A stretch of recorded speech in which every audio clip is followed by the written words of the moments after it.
Բարև ձեզ։ Այսօր մենք միասին կլուծենք տարբեր խնդիրներ, որը կարող են պատահել կենցաղում եւ բոլորիդ հետ։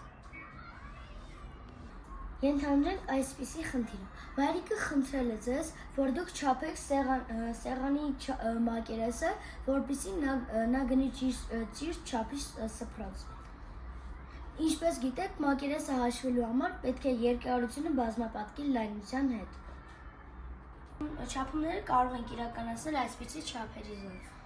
Հիմա մենք պետք է առանձնացնենք ավելորդ իրերը սեղանի վրայից, որպեսզի կարողանանք այդ չափումները կատարել։ Ինչպես տեսնում եք, սեղանը ունի ուղղանկյան տեսք եւ պետք է սկզբում չափենք լայնությունը։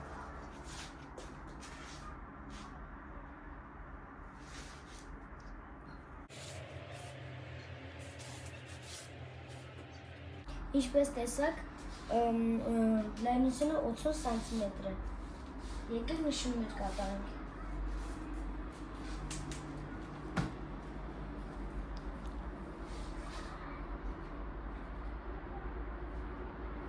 Այժմ չափենք երկարությունը։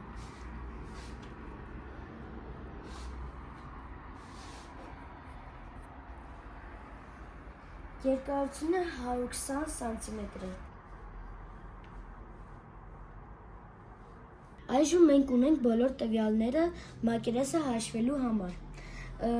Պարզ է, որ մենք պետք է լայնությունը բազմապատկենք երկարության հետ, այսինքն 80 անգամ 120։ Հաշվարկից հետո մենք պատասխանը ստանում ենք 9600 սանտիմետր քառակուսի։ Փաստորեն, մայրիկը պետք է գնի այնպիսի սփռոց, որի մակերեսը կլինի 9600 սանտիմետր քառակուսի, ամենաքիչը, որպեսզի ծածկի մեր ամբողջ սեղանը։ Հասնում ենք հաջորդ խնդրին։ Ինչպես տեսնում եք, մեր այս պատը շատ է ճաքել։ Եվ մենք պետք է որոշենք, թե քանի լիտր ներք պետք է վերցնենք, որպեսզի կարողանանք մեր այս ճաքած պատը ներկել։ Հայտնի է, որ 1 լիտր ներկը կբավարարեցնի 2 մետր քառակուսի պատը ներկելու համար։ Ինչպես հասկացաք, կրկին պետք է հաշվենք մակերեսը, այս անգամ պատի մակերեսը։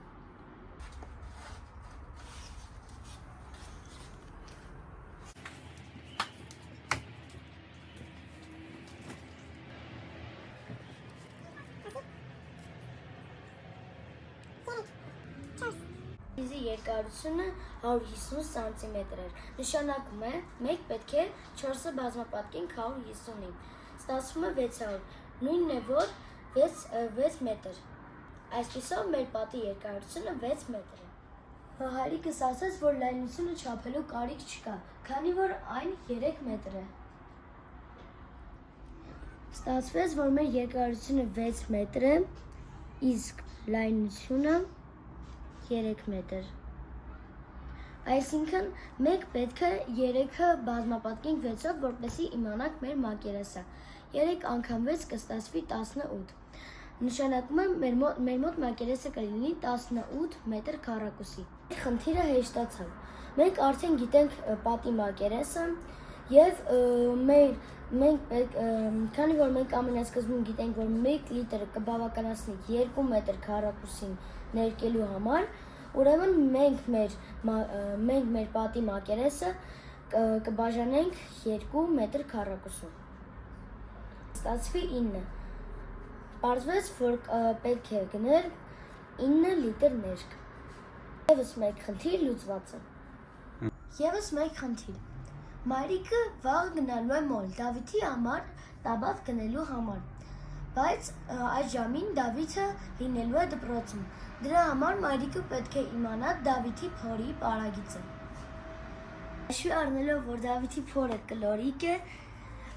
մենք կարող ենք ասել, որ այն շրջանագիծ է։ Պետք է հաշվենք շրջանագծի պարագիծը։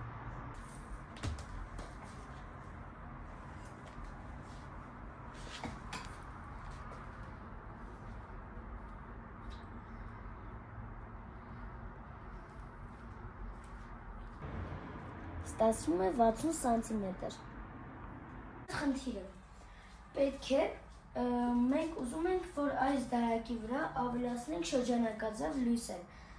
Դա անելու համար մեզ անհրաժեշտ է իմանալ այս ամբողջ պահարանի պարագիծը։ Այսի իմանանք, թե քանի մետր լույս առնենք։ Այս մի կողմը 85 սանտիմետր է։ Կիս կողմը նույնպես 85 սանտիմետր է։ Դա նշանակում է, որ մենք հաստատ վստահ ենք, որ մեր պահարանը քառակուսի է և կարիք չկա մյուս կողմերը հաշվելու։ Քանի որ մեր պատկերը քառակուսի է, այսինքն մեր քառակուսու մի կողմը պետք է բազմապատկենք 4-ով։ Մեր դեպքում այն կլինի 85 անգամ 4։ Մեր մոտ ստացվեց